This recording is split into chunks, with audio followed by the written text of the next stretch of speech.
We've talked a lot about the Chicago Bulls setting their identity and tone early in training camp. And on today's episode, we're going to talk about why the first 25 games of the season for the Chicago Bulls are really going to help them set that identity. We're going to get into all that, plus the Bulls signing Henri Drell, the Kevin Porter situation, and more right after this.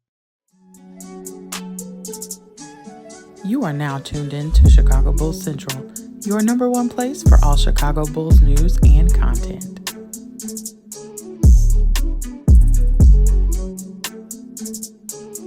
What's going on, Bulls fans? Welcome to another episode of Chicago Bulls Central, your number one spot for everything Chicago Bulls related. I'm the host here, Haize. You guys can follow the channel at Bulls Central Pod on every social media platform we happen to be on. With that being said, let's go ahead and get into the content for today. And first up, we want to talk about the Chicago Bulls' first 25 games of the season.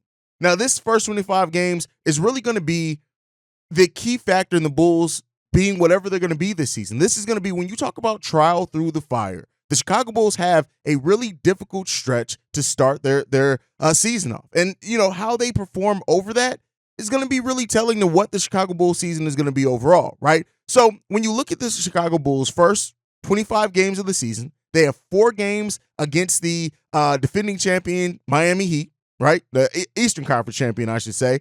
We also have 3 games against the Milwaukee Bucks. We have 2 matchups against the Denver Nuggets, which won the NBA title, and we have 1 game against the Suns and the Celtics. That is a nice amount, a big chunk of your games, right, when you look at the first 25 games for the Chicago Bulls. And so we have the 9th hardest schedule in the NBA between October 25th, the start of the season, and December 16th. And so because of that, that is going to be a nice kind of way to judge where this team is at this season. Now, I'm not saying that they need to come in and dominate all 25 games. I think that is actually maybe a little bit tough, a tough road to start with the Chicago Bulls, but considering you have 2 new pieces on this team, they're going to hopefully play big parts. You're hoping for growth from your young players, which we've talked a lot about over the last week or so.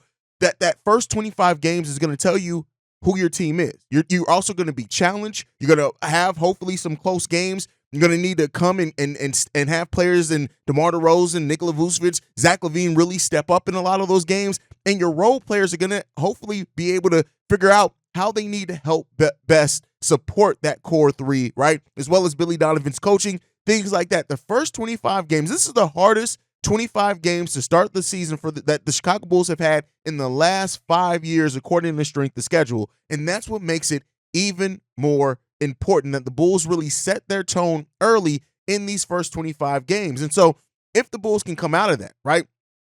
And I'm not going to do a record prediction as of yet or anything like that, but if the Bulls can come out of that first 25 games with, God forbid, if they can't even come out with a winning record, it would really, I think, change a lot of the fans and more pessimistic fans' mindset. But as we know with the Chicago Bulls team, they fell off the cliff after the All-Star break before, even though last year we played much better after the All-Star break. And that's not to say that every game is tough over the first 25 games. No, we have our games that the Bulls should absolutely be favored in. But when you come in and you have the 9th hardest schedule through the first quarter of the season, basically, a little bit over the quarter of the season, basically a third of the season, when you have that, I like the fact that the Chicago Bulls have a tough schedule to start personally, right? I would much rather have a tough schedule to start and to see really how this team measures up and then have an easier schedule to end it. Because from December 17th to the end of the season, the Chicago Bulls actually have the 5th easiest schedule, right? So you look at that. We start off the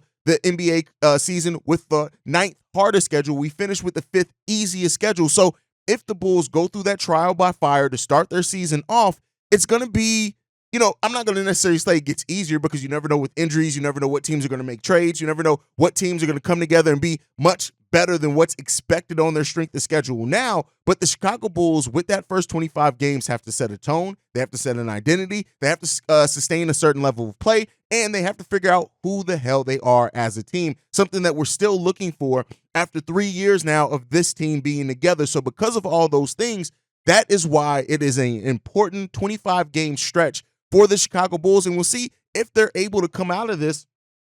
Like I said, if they come out with a winning record, right? Let's just say that they're able to do that. If they come out with a winning record, that I think would change some of the perception that a lot of more of the pessimistic Bulls fans have. But more importantly than changing the perception that some people have, I think it would tell the Bulls a lot about themselves, right? This has been a team that has not been able to keep up the energy. This has been a team that you could tell when their body language changed, when teams go on long runs, things like that, that when the team mentally checks out of a game. But now that if they go through this and come out with a winning record, I hope it's above 500, but with a winning record, I think it would go a long way to change that, right? You would see the team carry themselves a little bit differently as well. And hopefully over that stretch of time, it tells us about the type of season Zach LaVine's going to have. We'll get to see the growth from Kobe White, Patrick Williams, Ayo Dosunmu. Dalen Terry is going to be a role. I think at that point in time, we'll have more than our rotation set and kind of know who has earned those spots in that rotation, and everything will kind of be even. Again, that's barring any injuries or anything like that, but an important 25-game stretch for the Chicago Bulls. And we'll see what they can bring, right? We'll see if they can bring it, if they can bring the much-needed intensity. If Billy Donovan's coaching is going to be, up to the level of par in that, we'll know who our starting lineup's going to be at that point in time, because we still have those questions around the starting point guard, things like that. I think this is a really important stretch for that Chicago Bulls team. And so especially when you look at all 4 of our games against the Miami Heat are within the first 25 games of the season. Now, the Miami Heat, I know not everybody is expecting them to be kind of what they were last year, considering the pieces that they lost. It recently came out that they're going to be, going back into those trade talks for Dame Lillard. So, it even went so far to say, I think it was Shams to say that Dame Lillard will either be on the Portland Trail Blazers or the Miami Heat in training camp with one of those two teams. That's it. Those are the only 2 options. So, we'll see what the Miami Heat look like. But even the 3 games against the Milwaukee Bucks, right? This is a team that we played okay at times. We did beat them last season in the regular season. But, overall, that Milwaukee Bucks team is heads and shoulders above the Chicago Bulls right now with expectations, right? 2 games, both your games against the defending NBA champion happened in the first 25 games of the season as well. We'll see how the Suns and Celtics end up shaping up. Those are 2 teams that are still, projected to be much better than the Chicago Bulls, but had tons of changes, and they're trying to figure out how that roster is gonna shake out as well. But we'll end up seeing from the start of the season to December 16th.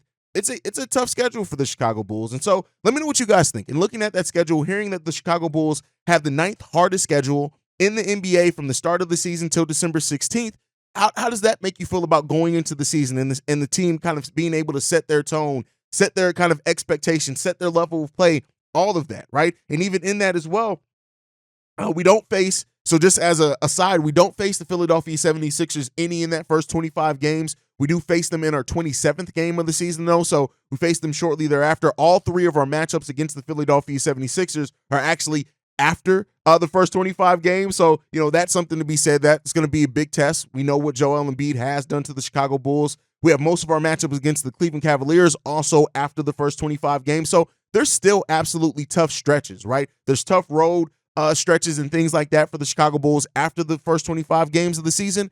But they're really going to be able to set, I think, their identity and their tone in that first 25 games. But you guys can let me know what you think on all that down below. But all right, moving into the next topic for today, the Chicago Bulls have signed Henri Drell to a camp deal. Now, this shouldn't be too shocking. He's been in the Chicago Bulls system for the last 2 years, both playing with the Windy City Bulls in 2021-22 and 22-23. He's been on the Summer League team the last 2 years as well. Henri Drell has drawn a lot of comparisons to a player like Max Strus, right? But, I'm glad that the Bulls are keeping them in their system. We've talked about how the Bulls have let so many players go over the last, 10 years or so that have gone on and really find careers and thrive elsewhere. Henri Drell is kind of a mixed bag, right? He's a 6'8" wing player who's 200 pounds, right? He shot the ball in the G League last season from 3 at a 33% clip. He's kind of known as a shooter that hasn't really had like the mind-blowing shooting numbers, but his size, his ability to stretch the floor, his efficiency shooting overall at 47% from the field, the Bulls would do right. And he's only 23 years old, right? So, and he just turned 23 in April. So it's not like he's, he'll turn 24 by the end of the season, but this is a young guy that the Chicago Bulls are clearly invested in, and bringing him in on a camp deal, it gets him a little bit more extra money, even if he does end up being on that Windy City Bulls team. So they're taking care of their guys like they took care of the 2 guys they signed the Exhibit 10 deals. But the Bulls are just filling out that roster, filling out the training camp roster. Hopefully the training camp is an intense set of practices for that Chicago Bulls team. And Henri Drell is going to be one of those players that we also look at when we do our G League update episodes. You guys know, if you've been following the channel for a while, this upcoming season, I will do once a week videos on catching up on everything that's going on with the Windy City Bulls down in the G. So be tuned in for that. Henri Drell is going to be a player that I expect to talk about a lot. But overall, not anything too crazy here, but it is something that I do think, it's good that the Bulls are keeping players in their system. I know a lot of us wish it would have been Javon Freeman Liberty, but it is what it is there, man. So shout out to Henri Drell for getting his money. But before we go, we have to talk about the topic that I know most NBA and basketball-related channels are going to be talking about, and it's an unfortunate situation with Kevin Porter Jr., who was arrested for assault and domestic violence. And, the situation just got more weird by the day. We heard about it, the fact that he was arrested, the fact that he beat up his girlfriend. And then shortly thereafter that, more details came out that, she was actually asleep when the assault started. He ended up breaking one of the vertebrae in her back or in her neck or something like that. And so fractured the vertebrae, I guess is the proper terminology to use in that case. And ultimately, I know that, of course, everyone's going to look at what the NBA is doing. And the NBA has already come out and said that, they're going to do an investigation and things like that, which they should do. But, Kevin Porter Jr. is probably going to do some jail time. And I know some people look at the whole Miles Bridges thing and they'll say something like, oh, well, the NBA doesn't care. Look, Miles Bridges is back in the NBA. And, that's a valid statement. I do think the jail time is going to be the key thing here and to see what the justice system does in that case. But, this is a guy that even the team that he signed to in the Houston Rockets understood that there was a chance that he was going to do something stupid. Not necessarily this, but when you look at them partially guaranteeing a deal of the size that he got, right? And part of the reason that was quoted was his off-the-court issues as why they only partially guaranteed that deal. And so, Kevin Porter Jr. sits in a situation where, basketball, of course, has to be the last thing on his mind right now. He needs to be focused on getting the therapy, whatever else that he needs, going through the legal system and seeing what's going to happen there. But, our justice system we'll end up seeing, right, on what's going to happen with that. But the Houston Rockets are probably going to release his deal. The NBA can also void out his deal with the new CBA. They do have domestic violence provisions in that. So, the NBA is already starting to look at those things as well. But, all eyes are going to be on the NBA to see how seriously they take this, because they were criticized and have been about the Miles Bridges thing. So, the last quote that came out from them is that we're in the process of gathering information surrounding the matter involving Kevin Porter Jr. We have no further comment at this time. So, we'll see, man. We'll see, man. So right now, the Houston Rockets themselves, the franchise is not allowed to do any type of punishing action while the NBA is still concluding or doing their investigation. So, we'll see with that. But there is that domestic violence provision in that new CBA that has in place that the NBA can void out his contract. So, it is what it is, man. Kevin Porter Jr. has been a troubled player. Has always had off the court issues. And so, it's unfortunate to see this. It's unfortunate. And, the fact that his girlfriend had to go through this, who was a WNBA free agent herself, she actually played, I think, or were drafted by the Chicago Sky, but played for the Indiana Fever and things like that. It's hugely unfortunate. And so I'm glad that the league is launching their investigation, but, how seriously they take this is going to be something that all people watch. And so, outside of the justice system part of it, we'll see. He does need to do some jail time, in my opinion, because it's unacceptable. And you guys know I did a video on the Miles Bridges thing, and it was such a serious topic that I wanted to talk about that I made sure I didn't even monetize that video, because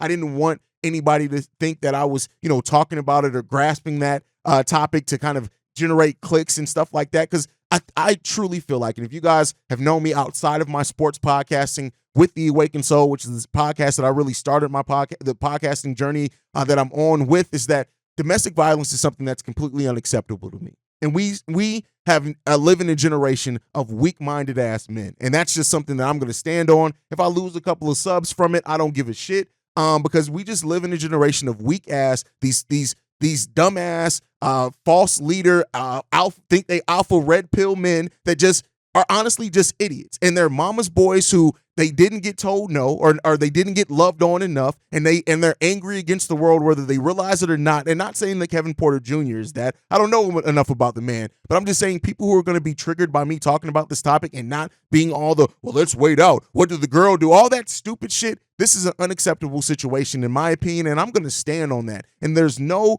excuse, room for domestic violence on either side, right? That's abuse in either way. And so Kevin Porter Jr., hopefully he gets the needed growth and wake-up call that he needs, but jail time may be coming. And with that also, he may be getting blackballed from the NBA. And we'll see what that story ends up saying in the long run. But that's my time for today, guys. Make sure you guys are following the channel at Bull Central Pod. You can send us any feedback, questions, comments, concerns, bullcentralpod@gmail.com. Lastly, if you want to leave a text message and our voicemail for our mailbag episode, the number to do so, 773-270-2799. We are the number one spot for everything Chicago Bulls related because of you guys, and we've been doing it for 2 years. And like I like to end every episode on, go Bulls. Love you guys. See red if you can, y'all. Peace. This has been a presentation of the Break Media.